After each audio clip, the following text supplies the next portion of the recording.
बिस्मिल्लाहिर्रहमानिर्रहीम अस्सलाम वालेकुम। आज हम एक्सरसाइज 2.4 का क्वेश्चन नंबर 4 करते हैं। इससे पहले जितनी एक्सरसाइज और यूनिट है आपको प्ले लिस्ट से मिल जाएंगी। क्वेश्चन नंबर 4 है solve the following system of homogeneous equation. ठीक है, आपको कह रहे हैं आपने होमोजीनियस इक्वेशन और सिस्टम ऑफ इक्वेशन से आपको उनको सॉल्व करना है, लेकिन इस क्वेश्चन में आपको मेथड नहीं बताया। जिस तरह क्वेश्चन नंबर 1 में अगर देखें तो इन्वर्जन मेथड था, क्वेश्चन नंबर 2 में गॉस एलिमिनेशन और गॉस जॉर्डन मेथड था, और क्वेश्चन नंबर 3 में क्रैमर रूल था। इसमें आपको मेथड नहीं बताया, तो इसका मतलब है आप इसके ऊपर इन चारों में से कोई एक मेथड यूज कर सकते हैं। लेकिन सबसे जो इजी मेथड है, जो आप चाहते हैं कि आपके पास टाइम भी कम लगे, और सबसे जो इजी मेथड है वो आपके पास कौन सा है, गॉस एलिमिनेशन मेथड है, जिसमें आप इसको रिड्यूस एक्लन फॉर्म में चेंज करते हो। हम यहाँ पर लिखते हैं बाय यूजिंग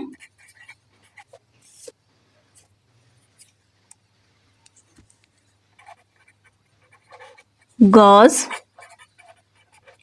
एलिमिनेशन मेथड। ठीक है, इसमें आप एक्लन फॉर्म में इसको चेंज करते हो और ये बहुत जल्दी क्वेश्चन फाइंड हो जाता है, और मेथड जो है उन पे थोड़ा टाइम लगता है। ठीक है, आपकी मर्जी, आप क्रैमर रूल से भी कर सकते हैं, क्योंकि क्रैमर रूल भी आपके पास क्या है, थोड़ा इजी मेथड है। इजी तो सारे इजी है, लेकिन ये कि थोड़ा कम टाइम लगता है।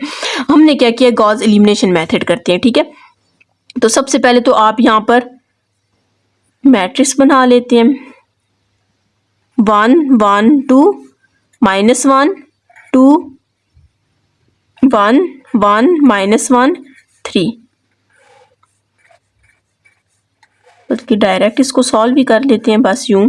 ठीक है, अब यहाँ पर हमने ऑपरेशन करने। अब गॉस एलिमिनेशन मेथड का मतलब होता है कि आपने इसको रिड्यूस एक्लन फॉर्म में चेंज करना है, इसको और इसको जीरो बनाना है। ठीक है, तो हम क्या करते हैं, ये तो है ही 1 है, यहाँ पर हम करेंगे R2 - R1, 1 - 1 हो जाएगा। ठीक है, R3 - 2R1। हम इसके ऊपर अब क्या करते हैं, ऑपरेशन करते हैं। पहला तो वैसे ही रखेंगे क्योंकि उसके ऊपर कोई ऑपरेशन नहीं है। अब R2 - 1 करेंगे 0, 2 और ये माइनस माइनस प्लस हो जाएगा, 3 हो जाएगा, -1 और ये -1 -2 हो जाएगा। 0 को 0 में करेंगे तो 0 ही आ जाएगा। 2 - 2R1 0, R3 आपके पास क्या 1 है, -2 R1 -1, 1 + 2 और ये कितना आ जाएगा 3। ठीक है, R3 आपके पास क्या है 3 है, -2 R1 हमारे पास क्या है 1 है, तो 3 - 2 करेंगे तो आपके पास 1 आ जाएगा। 0 को इस 0 में करेंगे तो ये तो आपके पास 0 ही रहेगा। ठीक है, अब आपने इसको 0 बनाना है, तो आप सिंपल इसको इसके साथ करेंगे, R3 - R2 करेंगे तो 0 आ जाएगा। ठीक है, 0 - 0 0, 3 - 3 0, 1 और ये माइनस माइनस प्लस हो जाएगा, 0 - 0 आ जाएगा। और मैट्रिक्स को आपने, और जो आपके पास रोज है उनको आपने वैसे ही रखना है। अब आप देख सकते हैं कि आपके पास ये एक्लन फॉर्म में चेंज हो चुका है। ठीक है, जब ये एक्लन फॉर्म में चेंज हो जाए तो हमने यहाँ पर क्या करना है, इसको इसमें हमने इसकी वैल्यूज जो आपके पास है, ये आपके पास x1 है, ये x2 है, ये x3 है, ये y1 है, ये x2 है, ये x3 है, और ये सिर्फ x3 है। ठीक है, यहाँ पर मैंने इसको लिख दिया, इसको मैं इरेज कर देती हूँ। हम यहाँ पर इक्वेशन बनाते हैं। सबसे पहले चलिए इधर ही लिख लेते हैं, ये छोड़ दें। x1 - x2 + x3 = 0।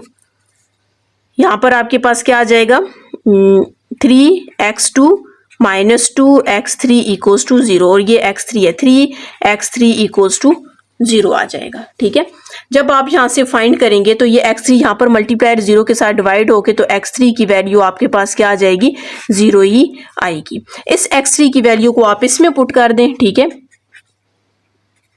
3x2 जब इसमें पुट करेंगे तो ये तो फिर भी 0 ही हो जाएगा, = 0, तो x2 भी आपके पास क्या आ जाएगा, 0 आ जाएगा। जब इस दोनों में आप पुट करेंगे तो x1 भी आपके पास क्या आ जाएगा, 0 आ जाएगा। ठीक है, तो इसको आपने क्या करना है, जब आप लिखेंगे तो इसका मतलब आपके पास x1 x2 और x3 की वैल्यू आपके पास क्या आई है, 0 0 आई है। जब आपके पास इस तरह की वैल्यूज आ जाएं, सारी वैल्यूज, मतलब जब आप सिस्टम ऑफ इक्वेशंस को सॉल्व करें वो सब 0 को 0 आ जाए, तो उस सोल्यूशन को आप क्या बोलते हो, एक आपके पास ट्राइवल सोल्यूशन होता है और एक नॉन ट्राइवल। तो जब 0 0 आ जाए तो आप उसको वो क्या बोलते हो, ट्राइवल सोल्यूशन, BIAL। ठीक है, ये आपके पास क्या ट्राइवल सोल्यूशन है, साथ आप लिख सकते हैं। ठीक है, जी, इसका क्वेश्चन नंबर 2 अब हम स्टार्ट करते हैं। क्वेश्चन नंबर 2 भी आपके ऊपर भी हम क्या करते हैं, गॉस एलिमिनेशन मेथड ही यूज़ करते हैं। ठीक है, आपकी मर्जी, आप इस पे क्रैमर रूल भी यूज़ कर सकते हैं। कोशिश करें इन्वर्जन मेथड वगैरह ना यूज़ करें, लेंथी हो जाता है, और गॉस जॉर्डन मेथड भी लेंथी हो जाता है। आप गॉस एलिमिनेशन अगर आपको ना बोला, अगर क्वेश्चन में बताया गया हो फिर तो आपने वही यूज़ करना है। अब यहाँ पर आपकी मर्जी, आप ज़्यादा कोशिश करें या तो क्रैमर रूल यूज़ करें या गॉस एलिमिनेशन मेथड यूज़ करें। मैं क्या करती हूँ, गॉस एलिमिनेशन मेथड ही यूज़ करती हूँ, क्योंकि सबसे छोटा मेथड आपके पास यही है। ठीक है, आप ऊपर लिखेंगे by using Gauss elimination method, और उसमें आपने मैट्रिक्स बना लेनी है 1 1 2 -2 1 -1 -1 5 4 4, और यहाँ पर 0 0 0। अब हम इसके ऊपर क्या करते हैं, ऑपरेशन करते हैं। ठीक है, रो ऑपरेशन करेंगे, ये तो है ही 1 है, हम इसके ऊपर करते हैं R2 + 2R1 और R3 + R1 कर देते हैं। ठीक है, 1 1 2 2 को जब इससे करेंगे तो ये आपके पास 0 हो जाएगा। ठीक है, अब R2 आपके पास क्या है, R2 1 + 2 और R1 क्या है, 1 है, तो 1 + 2 तो ये कितना आ जाएगा, 3 आ जाएगा। यहाँ पर हमने क्या लिख देना है, 3 लिख देना है। अच्छा, अब यहाँ पर आपके पास R2 क्या है, -1 + 2 और R1 क्या है, 2 है, -1 + 4, तो ये भी आपके पास कितना आ जाएगा, 3 आ जाएगा। ये आपके पास 0 ही रहेंगे क्योंकि ऊपर वाली सारी टर्म्स वगैरह क्या हैं, 0 ही हैं। ये 0 हो जाएगा, 5 + 1 6, 4 + 2 ये भी 6, 0 + 0 0 हो जाएगा। अब हमने इसको 0 बनाना है। ठीक है, तो यहाँ पर ऑपरेशन हो सकता है, आप करेंगे R3 - 2 को 3 से मल्टीप्लाई करें 6 आता है, R2 R3 - 2R2। ठीक है, 1 1 2, यहाँ पर 0 आ जाएगा आपके पास, 0 3 3 और ये 0, 0 को 0 के लिए तो 0 ही रहेगा। ये देखें, ये 6 है और 3 2 टाइम्स 6, तो 6 - 6 कितना हो जाएगा, 0 हो जाएगा। तो ये भी आपके पास कितना हो जाएगा, 0 हो जाएगा। फिर आपके पास ये 0 - 0 करेंगे तो ये भी आपके पास 0 हो जाएगा। अच्छा, ये ट्राइवल सोल्यूशन आपके पास सारे वैल्यू 0। अच्छा, इसको मैं आपको ज़रा डिफ्रेंशिएट करके बताती हूँ कि इनमें क्या डिफरेंस है। सबसे पहले तो हम ये लिख लेते हैं, ये x1 + x2 + x3 = 0, x2 + x3 3x2 + 3x3 = 0। अब अगर आप गौर करें तो यहाँ पर कोई भी x नहीं है।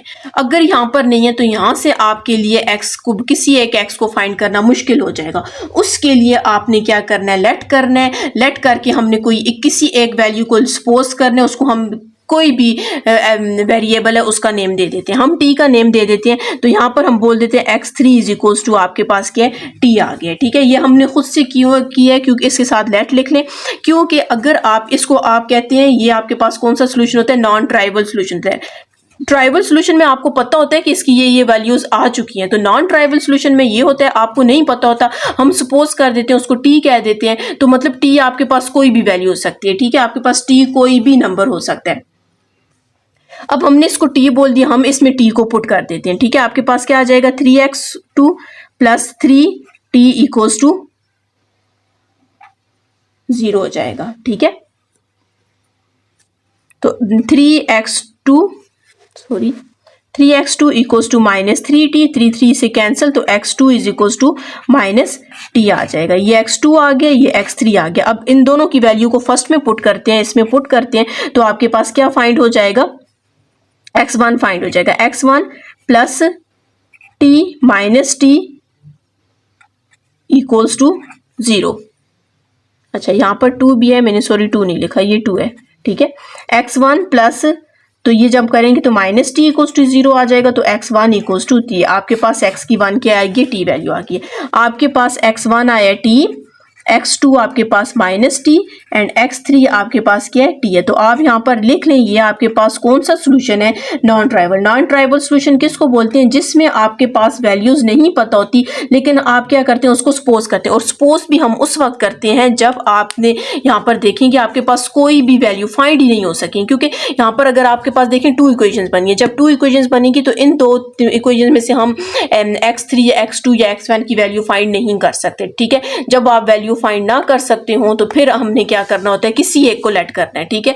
आपकी मर्जी, आप जो यहाँ पर देखें ये फर्स्ट है, ये सेकंड है, यहाँ पर आपके पास वैल्यू थी तो आप यहाँ पर x3 होते तो आप x3 को ही लेट कर दें, ठीक है, लेट करें तो वो फिर आप वैल्यूज पुट करेंगे तो आपके पास वो सोल्यूशन आ जाएगा। अब ये जो पिछला क्वेश्चन था इसमें आपको पता है x की वैल्यू 0 0 है, या फिर इनकी 2 3 4 आ सकती है, 5 6 7 कोई भी आ सकती है, उसको आप ट्राइवल सोल्यूशन बोलते हैं, ठीक है। तो यहाँ पर आपके पास नहीं है तो इसको आपने क्या बोलना है, नाइन, मतलब टी आपको अब यहाँ पर डिजिट तो नहीं है, अगर यहाँ पर डिजिट होते तो फिर हम कहते कि ये ट्राइवल सोल्यूशन है, इस वजह से आपने इसको क्या बोलना है, नॉन ट्राइवल सोल्यूशन। ऐसे केसेस हो जाते हैं क्योंकि आपके पास जाहिर है ऐसा भी तो हो सकता है हम ऑपरेशन करें तो ये 0 आ जाए, तो इस वजह से ये क्वेश्चन आपके पास इस तरह का था। अगर आपने मेरा चैनल सब्सक्राइब नहीं किया, काइंडली सब्सक्राइब कर दें, साथ ही बेल आइकन पर क्लिक कर दें ताकि हर आने वाली न्यू वीडियो आप तक पहुँच सके।